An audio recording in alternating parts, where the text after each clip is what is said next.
بسم الله الحمد لله والصلاة والسلام على رسول الله. ربي زدني علما، ربي زدني علما، ربي زدني علما، ربي اشرح لي صدري ويسر لي أمري واحلل عقدة من লিসানি يفقه قولي.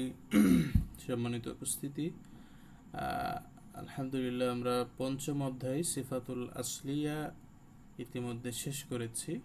ব্যাপক একটা অধ্যায়। আজকে থেকে আমরা শুরু করব ষষ্ঠ অধ্যায় সিফাতুল আরদিয়া। এটা সব থেকে বড় এবং বেশ গুরুত্বপূর্ণ বলা যেতে পারে। তো সিফাতুল আরদিয়ার আগে আমরা শিখেছি সিফাতুল আসলিয়া।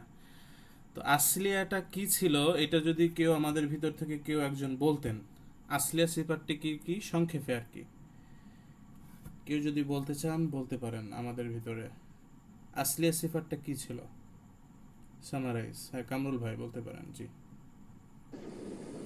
আসসালামু আলাইকুম। আসসালাম। জি। একটু একটু বাঁচতে পারে। হ্যাঁ, হ্যাঁ। জি। সিফাতুল আসলিয়া হচ্ছে আর কি, মানে সিফাতে বলে এটাকে, মানে এই সিফাত আদায় করতেই হবে। এই সিফাত আদায় না করলে আপনার আহ, হরফের নষ্ট হয়ে যাবে। মূল বলে এটাকে। হ্যাঁ, হ্যাঁ, স্থায়ী হরফের সিফাত এটা সত্তাই মেইন। নষ্ট হয়ে যাবে। হ্যাঁ, এক কথায়। হ্যাঁ, এক কথায় যে সিফাতগুলো আসল সিফাত মানে মূল সিফাত, যা সবসময় ওই হরফের ভিতরে থাকে, কোনো সময় বিলুপ্ত হয় না, জারি রাখতে হয়, এমন সিফাতকে আসলিয়া সিফাত বলে। ঠিক আছে। আর ওর উল্টা হচ্ছে আরদিয়াম। আরদিয়া মানে অস্থায়ী। আর আসলিয়া বলতে কি বুঝেছিলাম? স্থায়ী। স্থায়ী। স্থায়ী। আর এই আরো দিয়া বলতে অস্থায়ী। এক কথায় ওটা স্থায়ী, এটা অস্থায়ী। আমরা এতদিন স্থায়ী সিফাত শিখেছি, আর এখন থেকে আমরা এই ষষ্ঠ অধ্যায়ে শিখবো অস্থায়ী সিফাত।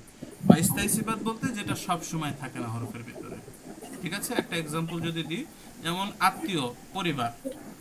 যেমন আপনার যে পরিবার, এর ভিতরে দুই ধরনের একটা পরিবার রয়েছে আত্মীয়। একটা হচ্ছে স্থায়ী আত্মীয়, আর একটা হচ্ছে অস্থায়ী, মানে আপনার পরিবার আর কি বলা যেতে পারে। যেমন স্থায়ী পরিবার বলতে আপনি, আপনার স্ত্রী, আপনার সন্তান সব সময় আপনারা থাকেন একসাথে। আর অস্থায়ী বলতে ওটাও পরিবার, যেমন আপনার ভাই বোন, এরা কিন্তু আপনার পরিবার বা আত্মীয়, এরা কিন্তু সব সময় থাকে না। কোনো ছুটিতে হয়তো বা বড় ছুটি আছে দেখতে আসছে, অথবা আপনি অসুস্থ, সেই ক্ষেত্রে আপনাকে দেখতে আসছে। হুম। তো এমন আর কি যে ওনারাও আত্মীয়, কিন্তু উনি সব সময় থাকে না, কারণ ভেদে আসে আবার চলে যায়। আর আসলিয়াটা কি ছিল, যে সব সময় থাকে, যেমন আপনার সন্তান, মেয়ে, ছেলে সবসময় আপনার কাছে থাকে, আপনার পরিবারের সাথে থাকে। এইগুলো হচ্ছে আপনার স্থায়ী পরিবার, মানে সবসময় বাড়িতে থাকে, আপনার কাছে থাকে। তো ওইটা হচ্ছে আসলিয়া। আর যেগুলো সবসময় থাকে না, যে আত্মীয় সবসময় থাকে না, কারণ ভেদে আসে আবারও চলে যায়, এমন। তো এইটা হচ্ছে আরদিয়া। তো আরদিয়া সিফাত যে সবসময় থাকে না, এই জন্য এর গুরুত্ব কম না। আপনার ভাই, আপনার বোন কি আপনার কাছে গুরুত্ব কম এমন নাকি? না, ওরাও যেমন গুরুত্ব, তেমন আপনার সন্তানাদের গুরুত্ব, তবে তার গুরুত্বটা একটু বেশি। হ্যাঁ, সন্তানাদের গুরুত্ব বেশি, যেহেতু একেবারে আপন সবসময় থাকে, আর ওইটা সেমন একটা থাকে না। তারপরও সেটার গুরুত্ব তো অবশ্যই রয়েছে, কারণ এগুলো তেলাওয়াতের আরদিয়া সিফাত তেলাওয়াতের সৌন্দর্য বৃদ্ধির ক্ষেত্রে সব থেকে সহায়ক। এবং এখানে এমন কিছু বিষয় রয়েছে যেটা না আদায় করলে সেটাও সত্যগত নষ্ট হয়ে যায়, অর্থের বিপরীত হয়ে যায়, মানে পুরো চেঞ্জ হয়ে যায়। যেমন আমরা মাদ মাদ পড়বো, মাদ আদায় না করলে পুরোপুরি অর্থ বিকৃত হয়ে যায়। হ্যাঁ, এর ভিতরে ইম্পর্টেন্ট বিষয় আছে। তা আমরা শুরু করি। সিফাতুল আরদিয়া হলো অস্থায়ী সিফাত। এই সিফাতগুলো শব্দে বা হরফের মধ্যে কোনো কারণে এসে থাকে, আর কারণ না থাকলে আবার বিলুপ্ত হয়ে যায়। হ্যাঁ, কারণে আসে আবার যায়। তো এই অধ্যায়ে আমরা সিফাতুল আরদের পরিচয় জানবো এবং এর প্রকার ভেদ নিয়ে একেবারে বিস্তারিত ডিটেলস আলোচনা করবো ইনশাল্লাহ। সিফাতুল আরদিয়ার পরিচয়। এখানে আর দিয়া হবে না, হ্যাঁ, আর দিয়া। রয়া কি পড়বো আমরা? জবর অথবা জেরো পড়তে পারি, মানে অস্থায়ী বোঝায়। আর আরদি যদি আমরা সুকুন পড়ি তাহলে পৃথিবী হয়ে যাবে, আরদ। হ্যাঁ, এই জন্য আমরা পড়বো হচ্ছে আপনার আরো দিয়া বা আরে দিয়া পড়বো। হ্যাঁ, মানে অস্থায়ী সিফাত, অর্থাৎ আরবি হরুফ সমূহ উচ্চারণের সময় উক্ত হরুফে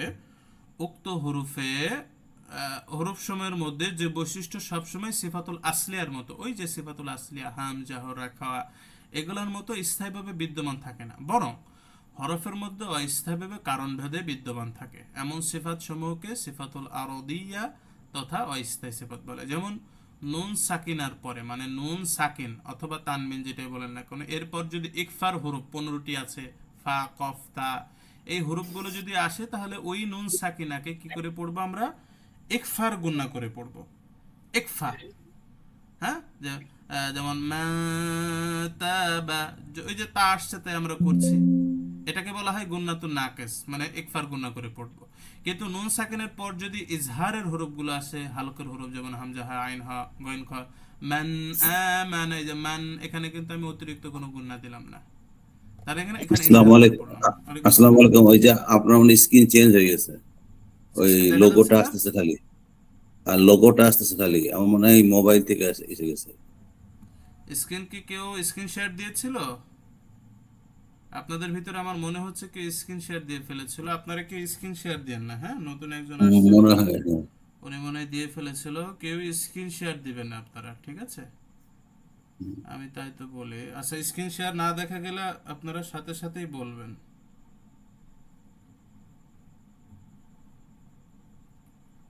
যদি স্ক্রিন না দেখা যায়, হয়তো কেউ স্ক্রিন শেয়ার দিয়ে ফেলবে। জাজাকাল্লাহ খায়ের আঙ্কেল, আপনাকে সাথে সাথে বলার জন্য।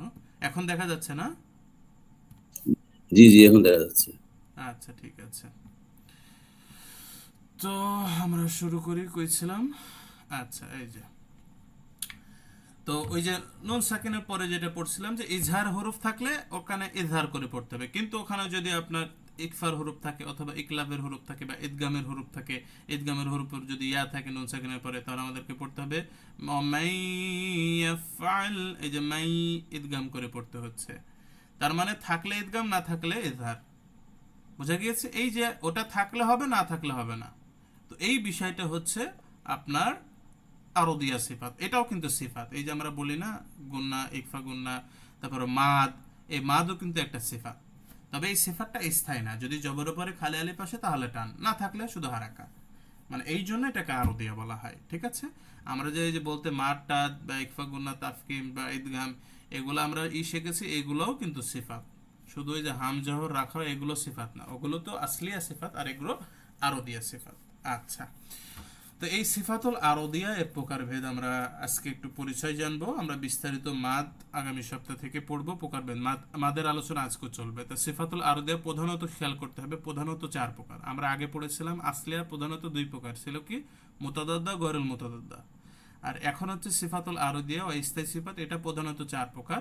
1 নম্বর মাদ, না মানে লম্বা করা, বৃদ্ধি করা। ওই যে আমরা একটু যেটা বৃদ্ধি করে পড়ি মাদের হরফ আসলে, মা, যেমন আমরা পড়ি মালিক ইয়াউমিদ্দিন, এখানে টান দিচ্ছি, অথচ সূরা নাসের ক্ষেত্রে মালিকিন নাস, এখানে এটাই টান দিচ্ছে না, কিন্তু দুইটাই কিন্তু একই অর্থ।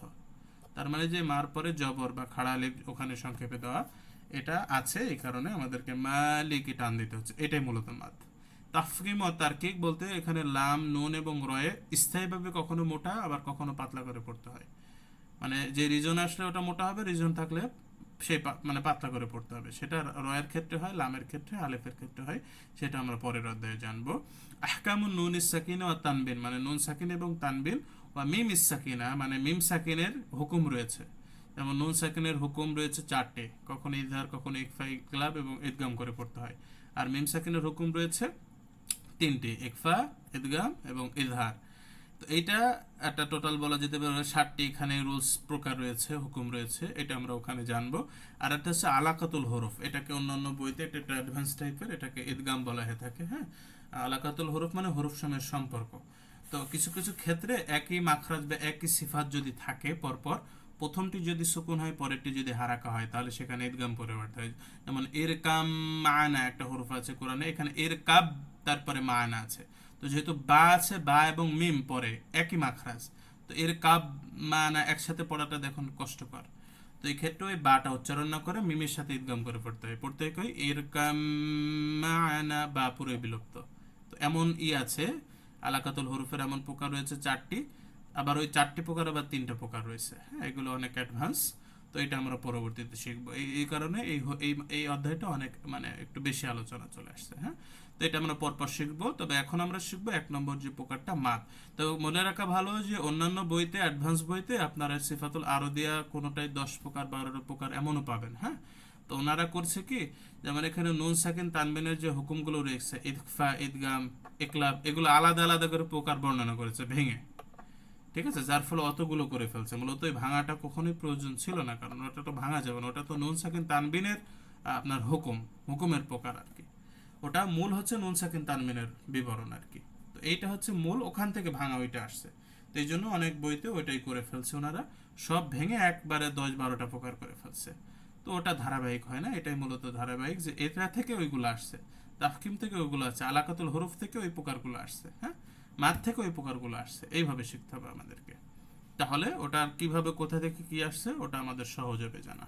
আচ্ছা, এরপরে আমরা আসি, সেটা হচ্ছে আল মাদ্দ, মাদ্দের পরিচয়। মাদের আবেদনিক অর্থ হচ্ছে টেনে পড়া, দীর্ঘায়িত করা, তারপরে লম্বা করা, বৃদ্ধি করা, অতিরিক্ত করা, ইংরেজিতে বলে হ্যাঁ এক্সটেনশন বা প্রলঙ্গেশন বা এলঙ্গেশন, হ্যাঁ এগুলো আর কি। এক কথায় যে কোনো ইকে একটু দীর্ঘ করে, দীর্ঘ আওয়াজ ওই জায়গাটা একটু উপস্থাপন করা, পূরক করা আর কি। পরিভাষা আরবি হরফের পরে কোনো যদি মাদের হরফ অথবা লেনের হরফ আসে, তাহলে সেই হরফকে নির্দিষ্ট পরিমাণ, হ্যাঁ নির্দিষ্ট পরিমাণ, যে ওই ওই জায়গা থেকে কতটা হুকুম রয়েছে, কত আলিফ টানতে হবে, কত হারাকা, সেই পরিমাণ টেনে পড়াকে মাদ বলে। এই যে আমরা পড়ছি মালিকি, ফি দি, এই যে ফি ই, এই যে ফির পরে ইটা টান দিলাম, এটাই মূলত মাদ। ঠিক আছে। আচ্ছা, তো মাদ ও লিনের হরফ এখানে আলোচনা, যে মাদ এবং লিনের হরফের যে ডিফিনেশন আমরা আলোচনা করলাম, যে মাদ এবং লিনের হরফ আসে। তো মাদ এবং লিনের হরফটা কি, এটা এর আগে আমরা অনেকবার পড়েছি।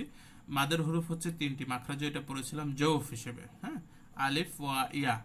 তো এখানে রিজন আছে যে খালি আলিফের পূর্বে যদি ফাতহা থাকে, যেমন বা এর পূর্বে জবর আছে, তো এর এখানে যদি তাও থাকতো বা সা থাকতো, তো সার উপরে যদি জবর থাকে, মানে পূর্বে যে হরফ থাক না কেন, এর পূর্বে মানে আলিফের পূর্বে যদি জবর থাকে, তারপরে যদি খালি আলিফ থাকে, তাহলে সেখানে কি হবে, মাদ হয়ে যাবে, এখানে আসলি মাদ। এক কথায় বা আমরা পড়বো শুধু বা জবর বা, কিন্তু আলিফ আসলে বা। এরপরে সুকুন আলা ওয়াও, শর্ত আছে, সুকুন আলা ওয়াওয়ের পূর্বে যদি পেশ থাকে, এই যে বা অথবা তা সা যে থাকুক না কেন, এর পূর্বে এই যে ওয়া সাকিনের পূর্বে পেশ রয়েছে, এখানে পড়তে হবে বু, পড়লে হবে না, বু একটু বাড়তি টান দিয়ে দিতে হবে। এরপরে শর্ত ইয়া সাকিন, মানে সুকুন হতে হবে, ইয়ার উপরে সুকুন থাকতে হবে, এর আগে জের থাকতে হবে, সেটা যেই হরফ না কেন। এখানে আমরা পড়তাম বি, এখন পড়বো কি বি, যেহেতু ইয়া সাকিন আছে এখানে পড়তে হবে বি, এই যে বা আ উ ই, এটাই মূলত মাদ। তো এখানে একটু বলে রাখি আপনাদের, এটা কিন্তু ইন্দো পাক মুসাফ অনুযায়ী এই রুলসটা, আমাদের বইটা ইন্দো পাক অনুযায়ী। যারা আমেরিকা বা ইংল্যান্ড বা সৌদি আরবে পড়াশোনা করে, যে মাদানী মুসাফ আছে যেটা, ওসমানী মুসাফ, ওটা কিন্তু ভিন্ন আর কি রিজন।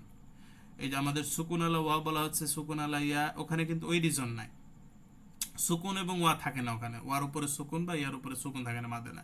এই যে বা শুধু ইয়া থাকবে বু, তারপরে শুধু ওয়া থাকবে, সুকুন থাকবে না। যদি সুকুন থাকে, ওখানে সাধারণত সুকুন থাকে না, যদি ওয়া অথবা ইয়া বা আলিফ উচ্চারণ না হয়, তাহলে গোল চিহ্ন থাকে, ওয়া এবং ইয়া আলিফের উপরে যদি গোল চিহ্ন থাকে, তাহলে সেখানে কোনো টান হবে না। ঠিক আছে, ওটা কোনো উচ্চারণ হবে না, এক কথায় ওই হরফটা উচ্চারণ হবে না, ওটা অতিরিক্ত বোঝায় ইন্দোবাক মুসাফে, এই সরি মাদানী মুসাফে। আর যেটা আমাদের ভারতীয় উপমহাদেশে যেটা পড়ি আমরা, বাংলাদেশে যেটা, যে নুরানি কোরআন বা আপনি হেফজু কোরআন যেটা পড়ি আমরা, এটাকে বলে ইন্দোপাক মুসাফ। হুম, যেটাকে নাশখতে লেখা, এখানে এই রিজনটা চলে, যে এখানে ওয়া সুকুন থাকতে হবে, ইয়া সুকুন থাকতে হবে, হ্যাঁ, তার পূর্বে পেশ অথবা জের, আর আলিফটা খালি থাকতে হবে, তার উপরে জবর। আলিফে যদি সুকুন চলে আসে, তাহলে সেখানে এটা হামজা মূলত, আলিফে কোনো কিছু থাকা যাবে না। ইন্দোপাকে এমন রিজন না, ইন্দোপাকে কোনোটাই সুকুন থাকে না। হ্যাঁ, যারা ইন্দোপাক এই সরি মাদানি পড়েন তারা একটু খেয়াল করবেন। আমি সামনের মানে প্রকাশ এই দ্বিতীয় সংস্করণী এই বইয়ে আমরা সামনের প্রকাশে আমরা এই করব, দ্বিতীয় সংস্করণীতে ইন্দোপাক এবং মাদানি মুসাফের পার্থক্য কি, অনেকগুলো পার্থক্য আছে। দুটা মুসাফ অনুযায়ী আমাদের পড়া শিখতে হবে, হ্যাঁ, চেষ্টা করতে হবে, ইনশাল্লাহ আমরা শিখবো ইনশাল্লাহ। আচ্ছা, এরপরে আমরা আসি বিশেষ দ্রষ্টব্যে। মাদ হওয়ার শর্ত হলো যেখানে ওইটাই আলোচনা, যে জবরের পর খালি আলিফ আসতে হবে, আলিফের উপর সুকুন থাকলে মাদ হবে না, তখন সেটা হামজার কায়দায় পড়তে হবে। হ্যাঁ, যেমন এখানে বা আছে, যদি বার উপরে সুকুন থাকতো, আলিফের উপরে পড়তাম কি বা, এভাবে পড়তে হতো। অনুরূপভাবে জের এবং পেশের পরে শর্ত হলো যে ইয়াটা সুকুন এবং ওয়াটাও সুকুন আসতে হবে। সুকুনবিহীন ইয়া ওয়া আসলে সেখানে কোনো টান পড়তে হয় না, সেটা জায়দা। হ্যাঁ, অনেকে জায়গায়, যেমন আমরা যে উলা ইকা পড়ি, সোনা বাকারার শুরুতে আছে, তো ওখানে দেখবেন উলা, এখানে উ পেশ আছে, তারপরে ওয়া আছে, কিন্তু ওয়াতে কোনো সাকিন নাই, এই কারণে ওখানে আমরা কিন্তু টান দিই না। কি পড়ি? উলাইকা। কারণ কি? ওখানে ওয়াতে সুকুন নাই। যদি সুকুন থাকতো আমরা পড়তাম কি উলা, টান দিতাম, কিন্তু টান দেওয়া হয় না কেন? কারণ ওই ওয়ার উপরে কি ছিল না? সুকুন নাই, ইন্দোভাগে আর কি। এই জন্য এই রিজনটা ইন্দোভাগে কিন্তু খেয়াল করতে হবে, মানে আমাদের যে বাংলাদেশে যে কোরআন ছাপানো হয় এই সোফায়, এক কথায়। আর লিনের হরফ কি? ওয়া এবং ইয়া, এক কথায় ওয়া সাকিন ইয়া সাকিনের পূর্বে জবর থাকা, যেমন বাউ বাই, যেটা আমরা সিফাতেও পড়েছি, বাউ বাই, এটা লিনের হরফ। এখানে টান কখন হবে? শর্ত আছে যে বাউ বাই, এই ওয়া সাকিন ইয়া সাকিনের পরে যদি কোনো হরফ থাকে, সেই হরফে যদি ওয়াকফ করা হয় তাহলে সেই ক্ষেত্রে টান হয় আর কি।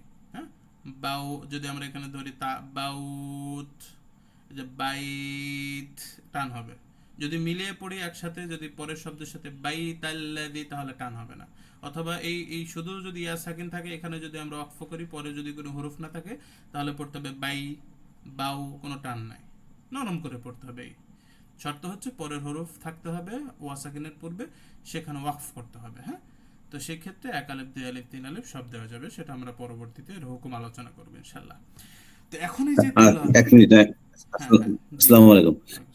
তো এখানে তো বাও যদি তা থাকে তাহলে তখন হবে কি বাউত, হ্যাঁ, মানে টানবো না, তাই তো? বাউত, নাকি বাউ এইভাবে টান দিতে হবে ওয়াকফ করলে। মানে ওয়াকফ করলে, আর আপনি যদি ওয়াকফ স্টপ করেন, যদি হ্যাঁ। না করি তাহলে পড়ে চলে। হ্যাঁ, বাউ তাল্লাদি এভাবে আচ্ছা, ঠিক পড়তে আছে হবে। ইনশাআল্লাহ। বাই তাল্লাদি, কোনো টান হবে না। বাউত, হুম। ঠিক আছে ইনশাআল্লাহ।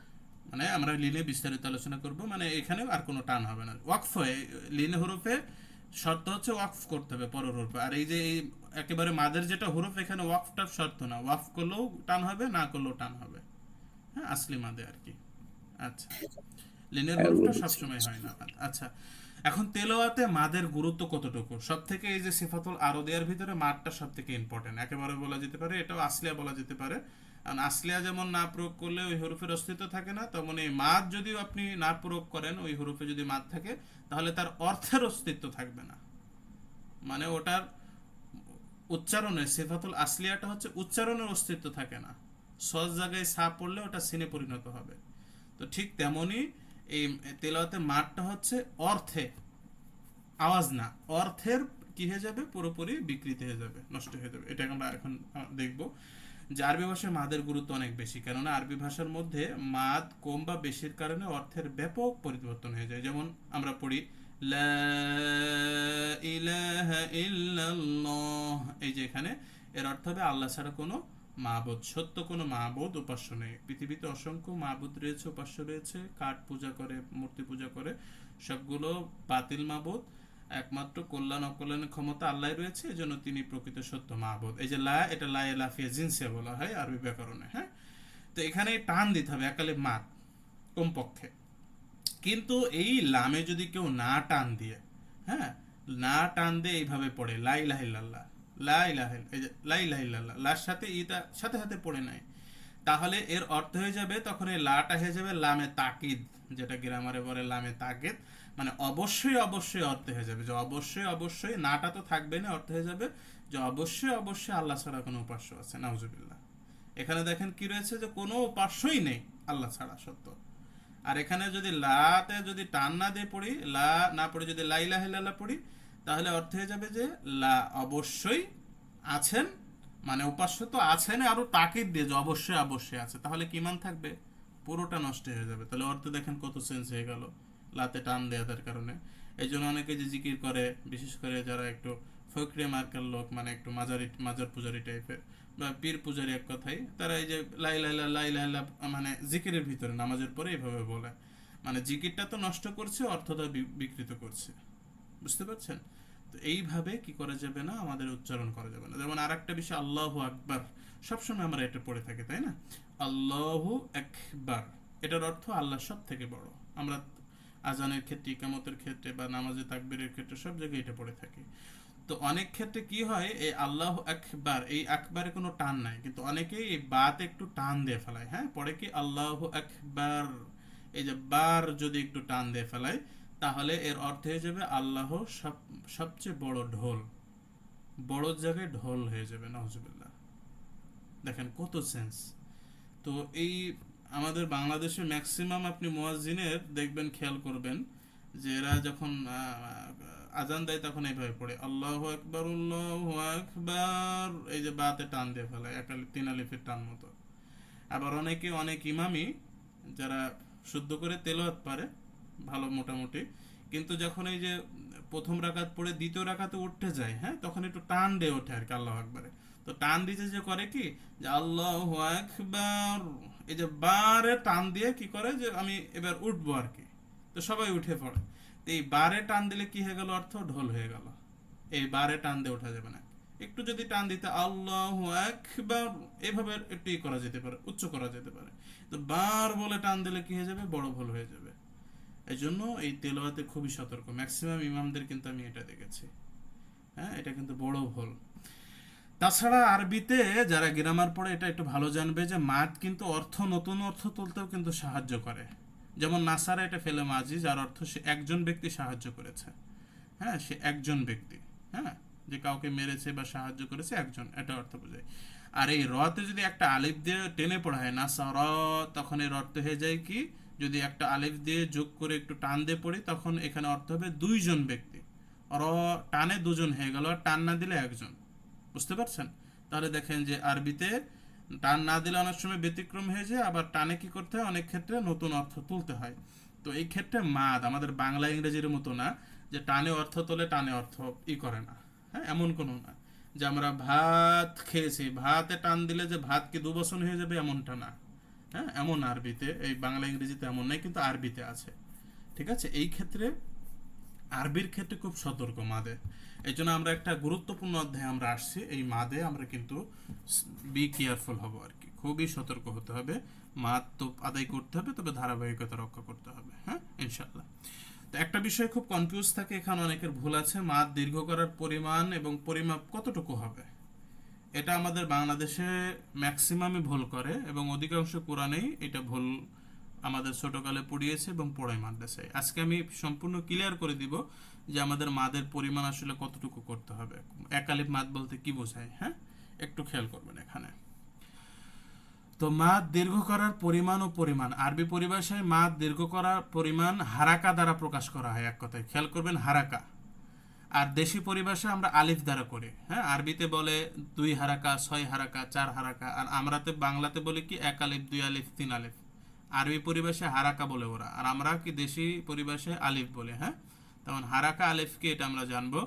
মাদ দীর্ঘ করার একক হচ্ছে হারাকা, সর্বনিম্ন হচ্ছে হারাকা। আর হারাকা বলতে একটা জবর বোঝায় আর কি, কোনো হরফের উপরে এক জবর থাকা, কি জের থাকা, বিপেশ থাকা, এটাই মূলত হারাকা।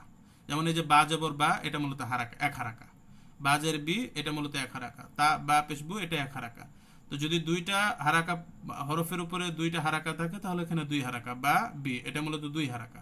যদি আর একটা থাকে বু, এটা 3 হারাকা, মানে 1 হারাকা, 2 হারাকা, 3 হারাকা। আর একটা হরফে থাকলে 1 হারাকা, যদি আমি আর একটা হরফ নিই 2 হারাকা। তো এই হিসেবে হারাকা বাড়ে। তো এই বাটা মূলত হারাকা, এই বা পড়তে যতটুকু টাইম, ওই টাইমটুকু একক হচ্ছে, পরিমাণ হচ্ছে 1 হারাকা। দুইটা বা পড়তে যতটুকু টাইম, সেটা একত্র করলে 2 হারাকা পরিমাণ। বা বা বা বা বি, তিনটা পড়তে যতটুকু টাইম লাগে, বা বি বু, বা বি বু, এই টাইমটুকু 3 হারাকা। বুঝতে পেরেছেন? তার মানে এই বায়ের মানে কোনো হরফের উপরে, সেটা বা হোক, তা হোক, থা হোক, জবর থাকা কি জের থাকা, ওই যে পরিমাণটা, এটাকে হারাকা বলে, এটা 1 হারাকা এই টাইমটা। তাহলে এই হরফটি হারাকা দিয়ে পড়তে, বা হরফে একটি হারাকা দিয়ে পড়তে যতটুকু টাইম লাগবে, সেই অনুযায়ী 2, 4, 5, 6 হারাকা যোগ করে যতটুকু লম্বা হবে, মানে এখানে আমি 4টা বা একত্রিত করব, কি 6টা বা একত্রিত করে যত টাইম লাগবে, এই টাইমটার পরিমাণই হচ্ছে আমাদের নির্ধারিত হবে। যেমন এখানে সুন্দর করে আমরা পরপরই বলে দিয়েছি, যেমন এই যে এখানে, যেমন 2 হারাকা, 2 হারাকা মানে আমাকে 2টা বা যোগ করতে হবে, অথবা তা বা সা, বা এখানে যদি জেরও যোগ করি কোনো সমস্যা নেই। এক কথায় যে আমাকে জবর জের পেশ দিতে হবে কোনো হরফে, এবং সেই হরফটা যদি একটা হয় আর একটা যোগ করতে হবে, একটা হলে 1 হারাকা, দুইটা হলে 2 হারাকা। যেমন এই যে বা বা, এই যে আমি পড়লাম, এটা 16 পদ্ধতিতে বা বা, এই যে বা বা পড়তে কতটুকু টাইম লাগলো, 2টা হারাকা পড়তে, এই যে এই টাইমটুকু, এটাকে বলা হয় 1 আলিফ। বা বা, 1 আলিফ। আর আরবিতে বলা হয় 2 হারাকা, আর বাংলাতে এটাকে 1 আলিফ, সংক্ষেপে 1 আলিফ বলা হয়ে থাকে। 2 হারাকা সমান 1 আলিফ বাংলাতে। বুঝতে পারছেন? তো আমরা 1 আলিফ কতটুকু টান দিব সেটা দুইটা বা উচ্চারণ করতে, মানে দুইটা হরফে হারাকা দিয়ে উচ্চারণ করতে যত টাইম লাগে, যদি জিম থাকে যা যা, ক ক, কা কা, যতটুকু টাইম লাগে। চার হারাকা যদি অ্যাড করি, যেমন মাদে মুনফাসিলে চার হারাকা টান দিতে হয়, এখন কতটুকু টান দিব, পরিমাণ কি হবে আমাকে নির্ধারণ করতে হবে, যেভাবে বা বা বা বা, এটা পড়তে কতটুকু টাইম লাগে, এই পরিমাণ হচ্ছে ওখানে টান হবে। আর এই চার হারাকা পরিমাণ আরবিতে বলা হয় 3 আলিফ, এই সরি 2 আলিফ। চার হারাকা পরিমাণ 2 আলিফ। আর আরবিতে সর্বোচ্চ পরিমাণ হচ্ছে 6 হারাকা টান দিতে হয়, যেটা মাদের লাজিমে দিতে হয়, হ্যাঁ, বিশেষ করে সেটা হচ্ছে 6টা হারাকা পর পর যদি আমি অ্যাড করি, 6টা হরফে যদি হরকত দিই, যদি আমি জবর দিয়েই পড়ি, যেমন বা বা বা বা বা, এই যে এই টাইমটা এতটুকু পরিমাণ নিলাম, এই যে পড়লাম বা বা বা বা বা, কতটুকু টাইম লাগলো, এই টাইমটুকু হচ্ছে 6 হারাকা পরিমাণ, যেটা 6 হারাকাতকে আমরা বাংলাতে বলি 3 আলিফ। 2 হারাকা বলতে বাংলাতে 1 আলিফ বোঝায়, 4 হারাকা বলতে বাংলাতে আমরা 2 আলিফ বোঝাবো, আর 6 হারাকা বলতে 3 আলিফ। মানে 1 আলিফ পরিমাণ, মানে ওখানে দুইটা হরকত আছে আর কি, দুইটা হারাকা রয়েছে। 1 আলিফ, 2 আলিফ মানে ওখানে 4টা হরফ মিলে যতটুকু টাইম লাগে, 3 আলিফ মানে 6টা হরফ একত্রিত করে সেখানে হারাকা দিয়ে আমাদের যতটুকু টাইম পড়তে লাগে, এটা হচ্ছে 3 আলিফ। বোঝা গিয়েছে? এখন এই যে আমি পড়ছি, এখানে সুন্দর করে বলা দেওয়া হয়েছে যে তেলাওয়াতে প্রতি হারাকাতে কি পরিমাণ টেনে পড়তে হবে। এখন এটা তারই রয়েছে, তো এই কি পরিমাণ টেনে পড়তে হবে এটা নির্ভর করবে কিন্তু যে আপনি কোন গতিতে তেলাওয়াত করছেন। একটা আছে যে তাহকিক, তাদবীর, হদর, মানে দ্রুত, ধীর এবং মধ্যম। এখন আপনি যদি ধীরে পড়েন তাহলে ধীর অনুযায়ী ওটারই হবে, যেমন আপনি যদি পড়েন বা বা বা বা বা ধীর, যদি আপনি দ্রুত পড়েন বা বা বা বা বা, তার মানে এই যে বা বা বা বা বা পড়লাম, এর সময় কিন্তু কম লাগলো। কিন্তু আমি যদি স্লো পড়ি বা বা বা বা বা, এটা কি হলো, সময় কিন্তু বেশি লাগলো। তো আপনি তেলাওয়াত কি মানে কোন স্টাইলে করছেন, যদি মানে ধীর স্টাইলে পড়েন তাহলে এই পরিমাণ টাইম নিয়ে আপনাকে ওই মাঠটা দিতে হবে 3 আলিফ। আর আপনি যদি দ্রুত পড়েন তাহলে দ্রুত যতটুকু টাইম, দ্রুত তো একটু শর্ট টাইম হয়ে যাবে, ছোট টাইমে হয়ে যাবে, বা বা বা বা বা, মানে বেশি টাইম লাগবে না, তাহলে সেই ওর পরিমাণ 3 আলিফ দিতে হবে। বুঝতে পারেননি? মানে এরও কিন্তু পরিমাণ নির্ভর করবে আপনার গতি অনুযায়ী, কোন গতিতে আপনি তেলাওয়াত করছেন। দ্রুত পড়লে আপনার টানটা একটু তাড়াতাড়ি হয়ে যাবে 3 আলিফের পরিমাণ, আর যদি স্লো পড়েন তাহলে একটু টানের পরিমাণটা একটু বেশি হয়ে যাবে। যেমন আমি যদি ধরি, যদি বা বা বা বা বা বা, এখানে ধরেন এটা আমার স্লো পড়ে 3 সেকেন্ড লাগলো, বুঝতে পারছেন? তার মানে 3 আলিফের পরিমাণ 3 সেকেন্ড স্লো পড়লে। এখন যদি আমি দ্রুত পড়ে এটা দ্রুত তেলাওয়াত করি তাহলে আমার এটা পড়তে হবে বা বা বা বা বা বা, তার মানে এখানে হয়ে যাচ্ছে ধরেন যে 2 সেকেন্ড। তার মানে দেখুন একই 3 আলিফ পরিমাণে কি হয়ে যাচ্ছে, কোনোটা 3 সেকেন্ড হচ্ছে পরিমাণ, কোনোটা 2 সেকেন্ড। 3 সেকেন্ড কোনো হচ্ছে যখন আমি স্লো তেলাওয়াত করছি তখন আমার 3 সেকেন্ড টান দিয়ে পড়তে হচ্ছে 3 আলিফে। আর যখন আমি দ্রুত তেলাওয়াত করছি তখন আমার 3 সেকেন্ড কিন্তু দেওয়া লাগছে না, কারণ আমি দ্রুত তেলাওয়াত করছি। তো সেই ক্ষেত্রে সেখানে আমার 2 সেকেন্ড টান দিতে হচ্ছে। দেখেন পরিমাণ নির্ভর করবে আপনার তেলাওয়াতের গতির উপরে। তো এইটা হচ্ছে মাদের পরিমাণের সঠিক নির্ণয়ের পদ্ধতি।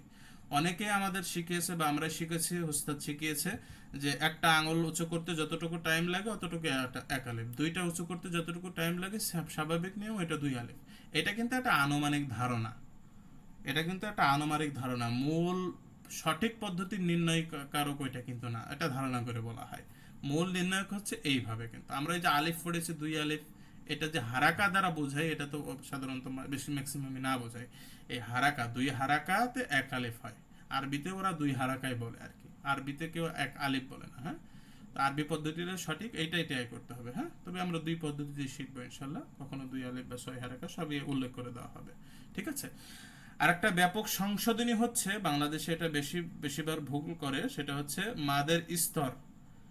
একটা আছে 2 হারাকা, একটা 4 হারাকা, 5 হারাকা, সেটা মাদে মুনফাসিল, হ্যাঁ, বা মুত্তাসিলে দেওয়া যায়, আর 6 হারাকা আরবিতে। এটা আরবি পরিভাষায় যে সর্বোচ্চ 6 হারাকা পর্যন্ত স্তর আছে। আর বাংলাতে যদি আমরা এটার করি তাহলে 1 2 3, এই মাদের স্তর কোনোটা 1 আলিফ, কোনোটা 2 আলিফ, অথবা কোনো প্রকার 3 আলিফ দিতে হবে। তো এখন মাদ দীর্ঘ করার সর্বনিম্ন পরিমাণ 2 হারাকা বা 1 আলিফ, মানে সর্বনিম্ন যে টানটা। আর সর্বোচ্চ স্তর হচ্ছে 6 হারাকা, যেটাকে আমরা 3 আলিফ বলতে পারি। মানে সর্বোচ্চ, সেটাকে যদি আমরা মাদের লাজেম বলি, লাজেমটা সব থেকে সর্বোচ্চ টান দিতে সেটা 3 আলিফ। তো আমাদের দেশি কায়দাতে আমরাও কিন্তু ছোটবেলায় পড়েছি। হ্যাঁ, এখন অসংখ্য কোরআনের ভিতরে উল্লেখ করা হয়েছে যে 4 আলিফের স্তর বলে একটা স্তর আছে, যে অমুক মাদে কি করতে হবে, 4 আলিফ টান দিতে হবে। তো বিশুদ্ধ মতে 4 আলিফ বলে কোনো মাদ নাই। মাদের সর্বোচ্চ স্তরে যেখানে 6 হারাকা আরবিতে, তো 6 হারাকা বলতে কি 3 আলিফ, 2 2 2 2 যদি আমরা এই করে অর্ধেক করে করি তাহলে 3 আলিফ চলে আসবে। তো 3 আলিফের যদি মানে 3 আলিফ বলতে 6 হারাকা, 6 হারাকার অর্ধেক যদি 7 হারাকা বা 8 হারাকা পড়ে ফেলায় তাহলে কি হয়ে যাবে, সেটা বড় ধরনের একটা ভুল হয়ে যাবে। বুঝতে পারছেন যে 4 আলিফ কেন হবে না? কারণ 4 আলিফ যদি পড়তে হয় তাহলে 8 হারাকা হয়ে যাবে। তো 8 হারাকাতে কোনো মাদে 8 হারাকা টান নাই। আরও ভুল করা হয়েছে আমাদের দেশীয় কোরআনে, এখন তো বিভিন্ন কোরআন বাহির হয়েছে দেখবেন, বিভিন্ন অ্যাড আসে, হ্যাঁ, কোরআনকে কি করছে, কোরআনের আগে মানে যেখানে 4 আলিফ সেখানে 4 লেখা থাকে বাংলায়, যেখানে কলকল হবে সেখানে নীল কালারের কফ লিখে দেয়, মানে ক লিখে দেয়, যেখানে গুন্না হবে সেখানে গ লিখে দেয়, এইভাবে লিখে দেয়, হ্যাঁ। তো দেখবেন যে যেখানে মাদে মুত্তাসিল সেখানে 4 আলিফ টান দেয়। আমরা শিখেছি যে মাদে মুত্তাসিলে 4 আলিফ টান দিতে হবে, অথচ মাদে মুত্তাসিলে টান দিতে হয় 4 অথবা 5 হারাকা, মানে 2 আলিফ। এই 2 আলিফের বেশি মাদে মুত্তাসিল অথবা মুনফাসিলে টান দেওয়া যাবে না। আর সেখানে তারা 3 আলিফও না, 6 হারাকাও না, 4 আলিফ বানাই দিছে, মানে মাদের প্রকারে, মানে হুকুমগত দেখে কত কত ভুল করছে। মাদে মুত্তাসিলে সর্বোচ্চ টান হবে 5 হারাকা সর্বোচ্চ, আর তারা করে দিছে এক টানা 8 হারাকা, মানে 4 আলিফ আমাদের শেখানো হয়েছে। তার মানে কত ভুল হয়ে গেল, 3 হারাকা লং করে পড়া হচ্ছে, তার মানে এটা টানের ভুল হয়ে গেল। বুঝতে পারছেন? এই জন্য আমাদের দেশি যে বইগুলো রয়েছে যেগুলো করছে, আমি দেখি মাঝে মাঝে অ্যাড আসে, ওরা তেলাওয়াত করে, তেলাওয়াতেও কিন্তু তাদের ভিতরে অনেক ভুল রয়েছে। যেমন ওরা তেলাওয়াত করছে যে, যেমন আমি যদি একটা পড়াই, যেমন মিন সার, এখানে মিন সার, এখানে এক ফাগুনা মিন সার রে, কিন্তু ওরা পড়ছে কি যে মিন সার রে, ওই নুনে কি করছে মাখরাজ স্থানে চেপে মিন, এই গুন্নাটা ইজহারে মিন সার।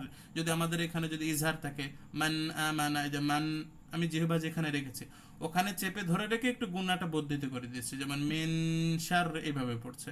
তাহলে এটা কি ইকফা হলো কি করে? ইকফা হলো ইজহার এবং ইদগামের ইজহার এবং গুন্নার মাঝামাঝি উচ্চারণ। তো ওইটা যদি আপনি পড়েন তাহলে তো ওটা তো মূলত ওই যে কি বলা হয় যে ইজহারটা আপনি 1 হারাকার জায়গায় 2 হারাকা পড়লেন, ইকফা তো আর পড়তে পারলেন না। তো এই এই এই বইগুলো বা কোরআনগুলো যারা ছাপায় এরা মূলত সেই আপনার কি বলা যেতে পারে মানে জানলেওয়ালা সঠিক সেই কারি না এরা, হ্যাঁ। তো যারা সঠিক কারি বা যেসব প্রতিষ্ঠানে রয়েছে অরিজিনাল কারি যারা এগুলো জানে, এরা এইসব কাজে সময় পায় না। আর এবং এরা যে কোরআন পড়ে বা পড়ায় ছাত্রদের, তারা অরিজিনাল মুসাফ পড়ায়, হ্যাঁ। অরিজিনাল কোরআন যে এই কোরআনের আগে 4 হারাকা কি কোরআনের আগে এই সিম্বল দেখে ই করতে হবে, তাদের ছাত্রদের তো এটা শেখায় না, ওরা তো পুরোপুরি হাফেজ, ওদেরকে শেখায়, ওদের এটা টাইম নাই। আর এগুলোতে সময় দেয় যারা ওই যে একটু ব্যবসায়ী যারা মানুষ, সাধারণ একটা হুজুর দিয়ে এগুলো এই হুকুমগুলো বর্ণনা করে দিয়েছে, ওই অনুযায়ী বাংলা আমরা পড়ে থাকি, এগুলো অনেক সেল হচ্ছে, কিন্তু ওগুলোতে অনেক ভুল কিন্তু রয়েছে। বুঝতে পারছেন? মাদের দিক থেকে যে হুকুমগত অনেক ভুল রয়েছে। এই জন্য ওই বই থেকে আমাদের পড়লে শিখলে কিন্তু হবে না। ওই যে আমাদের কফ দেখে যে গুন্না কলকলা করতে হবে, গ দেখে গুন্না করতে হবে, এই শিখা শিখলে আপনি কোনোদিনও শুদ্ধ করে শিখতে পারবেন না। শর্ট শিখা মানে বিশেষ করে কোরআনের ক্ষেত্রে আপনার গলত থেকে যাওয়া, শর্ট করছে, এই জন্য ওই শর্টে শেখা যাবে না। ওই কি কারণে ওখানে টান দিতে হবে, ওই রিজন আমাদের শিখতে হবে। আর আমাদের এই কোর্সটাই এই কারণে যে আপনার সময় লাগুক, কিন্তু রিজন আমি কোথায় কি এই 1 আলিফ 2 আলিফ 3 আলিফ টান দিব, রিজনটা কি, আমার ওই সিম্বল দেখা লাগবে না যে ওই লম্বা দাগ থাকলে বা কি বাঁকানো দাগ থাকলে আমার এখানে টান দিতে হবে, ওইটার দিকে আমাদের লক্ষ্যই থাকবে না। আমাদের লক্ষ্য থাকবে কি ওই রিজনের দিকে, ওই রিজন থাকলে টান দিব, আমরা কি কোনো সিম্বল দেখবো না এক কথায়। এইটা আমাদের পড়ার থাকবে ইনশাল্লাহ। এই জন্য আমরা এইভাবে পড়বো। তো সামনের সপ্তাহে আমরা মাদের প্রকারভেদ আমরা বিস্তারিত আলোচনা করব। মাদ যে 2 প্রকার আসলে ফারে, আমরা মাদের ডিটেইলস আলোচনা শুরু করবো ইনশাল্লাহ এক্সাম্পল দিয়ে। এখানে বিভিন্ন এই যে এক্সাম্পল দেওয়া আছে, আমরা এক্সাম্পল দিয়ে আমরা শিখবো ইনশাল্লাহ। তো আজকের ক্লাস আমাদের চলে গেল এই যে মাদের সিফাতুল আরদিয়া, এবং ওর ভিতরে প্রথম যে আমাদের প্রকার মাদের পরিচয় এবং মাদের গুরুত্ব এবং মাদ দীর্ঘ করার পরিমাণ, এটা খুব ইম্পর্টেন্ট একটা বিষয়। এই বিষয়গুলো আপনারা একটু দেখে আসবেন এবং সামনের ক্লাসে এই পড়াগুলো দেওয়ার একটু রিভিশন করে একটু বর্ণনা করার চেষ্টা করবেন আমাদের মাঝে ইনশাআল্লাহ তাআলা। তো আজকে এই পর্যন্তই ক্লাস। এখন আপনাদের যদি কোনো প্রশ্ন থাকে তাহলে করতে পারেন। জাযাকুমুল্লাহ।